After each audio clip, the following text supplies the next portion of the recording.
महाराष्ट्र सरकारने पोलिसांना राहायला घरं दिली, म्हणजे तात्पुरती घरं घ्या, कायमस्वरूपी घरं नाही पण घरं दिली. आता ती घरं जरा बरी असतील कारण सरकार आहे त्यामुळे बरं असतील ही घरं, पण असं तुम्हाला वाटत असेल पण ही घरं काय बरी नाही आहेत. घाटकोपर पूर्वेला पोलीस वसाहतीमध्ये 17 इमारती आहेत आणि या 17 इमारतींची दुरुस्ती करण्यासाठी 35 कोटींचा फंड मंजूर झाला आहे. कामही झालं आहे, पण काम असं झालं आहे की काम नसतं केलं तर बरं झालं असतं असं म्हणण्याची वेळ या पोलीस वसाहतीमध्ये राहणाऱ्या नागरिकांवर आलेली आहे. जे पोलीस स्टाफ आहेत ते बोलू शकत नाही, पण त्यांचे कुटुंबीय मात्र या सगळ्या त्रासाला वैतागलेले आहेत. मी अशाच एका इमारतीमध्ये आहे. आता हे काम झालेलं आहे, म्हणजे हे बघू शकतो हे काम झालेलं आहे, सरकारचं काम असतं आणि हे काम कसं झालं आहे तर पहा. म्हणजे हे काम झाल्यानंतर ही डेब्रिज वगैरे ही अशीच आहे आणि जर पाऊस पडला तर तिथे समोर लाईटचं मीटर आहे, त्या मीटरपर्यंत पाणी जातं. असं काम या सरकारच्या PWD प्रशासनाने केलं. आता इथे एक रूम बघूया. या बिल्डिंगच्या इथे एक रूम जी आहे ती बंद आहे. या रूममध्ये संपूर्ण पाणी साचलेलं आहे. आता हे पाणी काढायला कोणी नाही आहे, त्यामुळे पाणी जर 7-15 दिवसापर्यंत जास्त साचलं तर तिथे डेंग्यूचे डासही तयार होऊ शकतात किंवा मलेरियाचे डासही तयार होऊ शकतात. ही परिस्थिती पोलीस वसाहतीच्या एका रूमची आहे.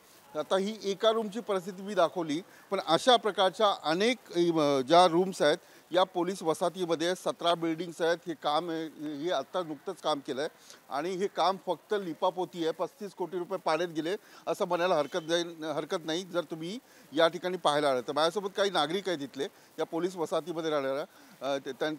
मला सांगा काय नाव तुमचं? रंजना. काय म्हणजे ही दुरुस्ती केली आहे सरकार, म्हणतं 35 कोटी दिली, आता तुम्ही चांगलं राहू शकता? नाही सगळं घाणच करून गेले ते, काय रिपेरिंग नाही केली व्यवस्थित, काम पण नाही व्यवस्थित केलं. काम व्यवस्थित झालं नाही?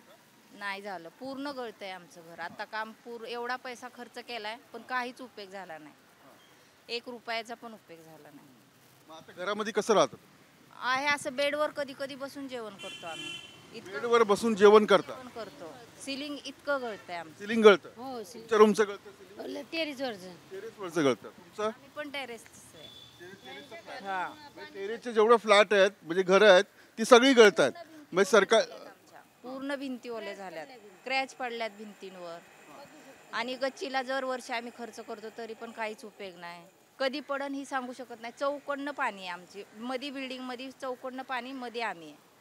आणि आता पत्रे नुसतं घरातलं आतमधलं काम त्यांनी चांगलं केलं असं दाखवत आहेत, पण ते कसं आहे माहिती का, पाऊस आला की सगळे भिंतीतून ओल येते, परत वरचं ते सिलिंग खराब होतं, परत ते पडण्याची भीती आहे. आता 2 वर्षापूर्वी आमचं सिलिंगचं काम केलं होतं, आता परत सगळा पापुत्रा आला, परत पडेल कधी काही सांगता येत नाही. म्हणजे ती भीतीच आहे. आणि बिल्डिंगचं काम वरती सगळं चांगलं केलं कबूल आहे, पण बाहेरून कडेने इतकी घाण आहे की म्हणजे कोण जर पाहुणा रावळा जरी आला तर त्याला सुद्धा तो म्हणेल अरे काय आहे तुमची बिल्डिंग. म्हणजे पोलिसांच्या बायका आम्ही कसं राहतो ते आम्हाला माहिती. त्यासाठी आमचं असं म्हणणं आहे की आम्हाला BDD चाळी किंवा दादरला जसे त्यांना मुंबई शहरच्यांना जसे स्वतःची हक्काची घरं मिळालीत तशी आम्हालाही मिळालीत. कारण असं नुसतं 6च्या वर आहे तोच ठेवायचा फक्त, व बाहेरून त्यांना रिपेअर कधी प्रत्येक वर्षी रिपेअर होतं? घरातली कामं ही दरवर्षी करतात, 2-2 वर्षांनी करतात घरातली कामं. कलर देतात, असा डिस्टेम्पर देतात साधा की तो पुढच्या पावसाला तो पार पुसायला गेला की सगळा कलरच निघून जातो.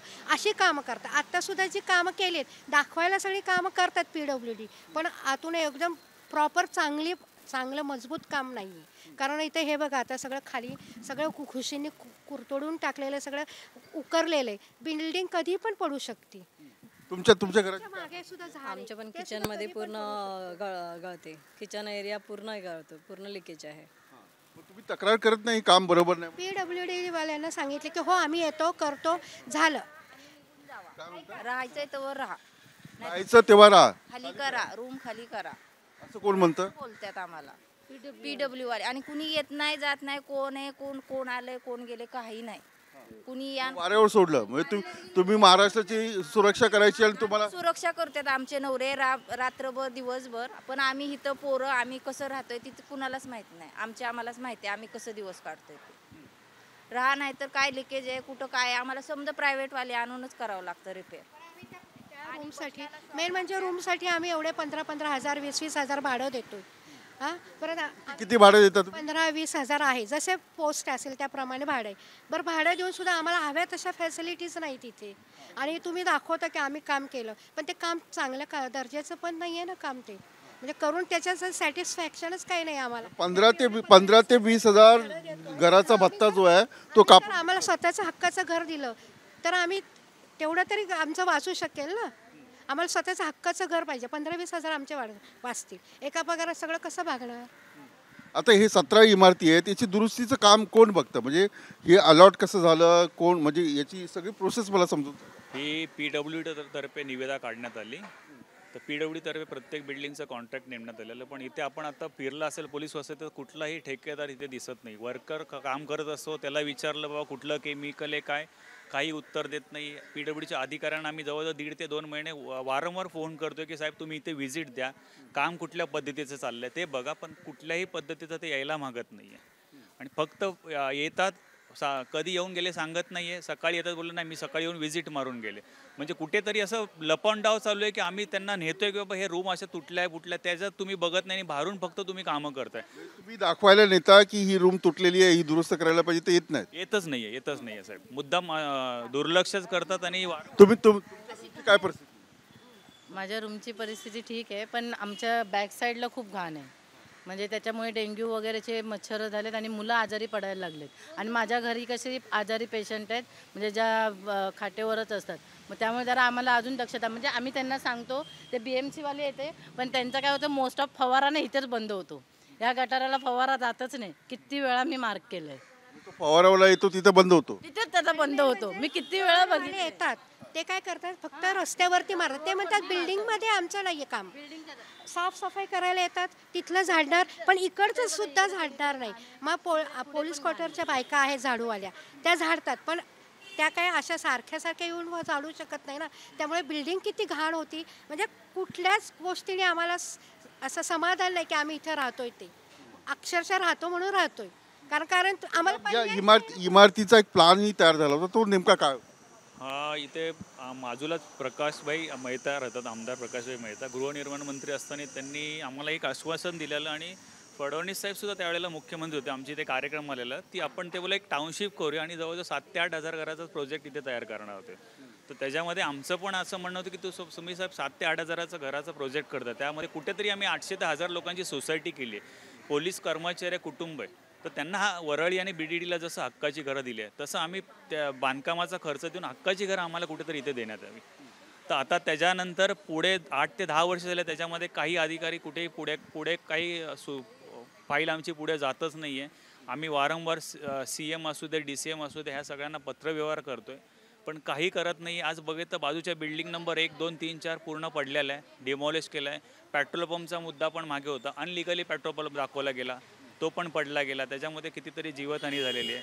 तर असं कुठे आजूबाजूला पोलीस वसाहतीच्या बाजूला अनधिकृत बांधकाम झालेलं आहे पोलीस वसाहतीमध्ये, हे पण आम्ही निदर्शनात आणून देतोय, पण अधिकारी टाळवाटाळ करतात. 17 इमारती आहेत जे पोलीस महाराष्ट्राची, मुंबईची सुरक्षा करतात, डोळ्यात तेल घालून सुरक्षा करण्याचं काम करतात. त्यांच्या घराची परिस्थिती दाखवण्याचा मी प्रयत्न करतोय. PWDचा विभाग जो आहे तो विभाग याची दुरुस्ती करतो. दुरुस्ती फक्त लिपापोती असते, निदान पोलिसांचा धाक तरी असला पाहिजे.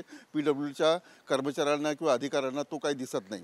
पण अनेक वर्ष पोलिसांना हक्काची घरं मिळावी म्हणून प्रयत्न होत आहेत, पण ते फक्त कागदावर राहिलेलं आहे. 17 इमारती डेमॉलिश करून या ठिकाणी पोलिसांना हक्काची घरं देता येतील असा प्रस्ताव जो आहे तो मंजूर करण्यात आला होता, पण तो प्रस्ताव पुढे काही गेला नाही. BDD चाळीतल्या लोकांना घर मिळतं आणि इतर ज्या चाळी आहेत किंवा झोपडपट्टी पुनर्विकासमध्ये लोकांना घर मिळतं, पण जे पोलीस सतत 24 तास काम करत असतात त्या पोलिसांना राहण्यासाठी हक्काचं घर मिळावं म्हणून अजूनही कुठले प्रयत्न झाले नाहीत. फक्त चर्चा होते आणि या सगळ्यांची मागणी आहे की या ठिकाणी जी असलेली जागा जी आहे ती सगळ्या इमारती डेमॉलिश करून या ठिकाणी नवीन घर जर बनवलं तर कदाचित सरकारलाही फायदा होईल आणि पोलिसांनाही घरे मिळतील. पण पोलीस म्हणजे ही जर या बिल्डिंगच्या आजूबाजूला आपण फिरलं तर नुसती घाण आहे.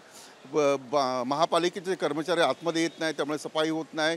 आता जो तो समोरचा रूम आहे तिथे पाणी सर्व साचलेलं आहे. जे टेरेसचे फ्लॅट आहेत त्याच्यामध्ये संपूर्णपणे लिकेज आहे. लिकेजला दुरुस्ती करण्याचं काम केलं जातं, पण संपूर्ण भिंती ओल्या आहेत. म्हणजे बेडवर बसून स्वयंपाक करावा लागतोय पोलिसांच्या पत्नीला किंवा पोलिसांच्या आईला. अशा प्रकारची परिस्थिती या ठिकाणी पाहायला मिळते. सरकारने याकडे लक्ष दिलं पाहिजे. मुख्यमंत्री देवेंद्र फडणवीस यांच्याकडे गृह खातं आहे आणि जर त्यांच्या विभागापर्यंत कुठल्याही प्रकारच्या तक्रारी जात नाहीत, पोलीस कमिशनरकडे तक्रारी जात नाहीत आणि म्हणून हा सगळा प्रकार जो आहे तो इथे या ठिकाणी घडतो असं या इमारतीमध्ये राहणाऱ्या महिलांचं म्हणणं आहे. पुढे journalist Siddhesh Vilas Athawale, news state Maharashtra.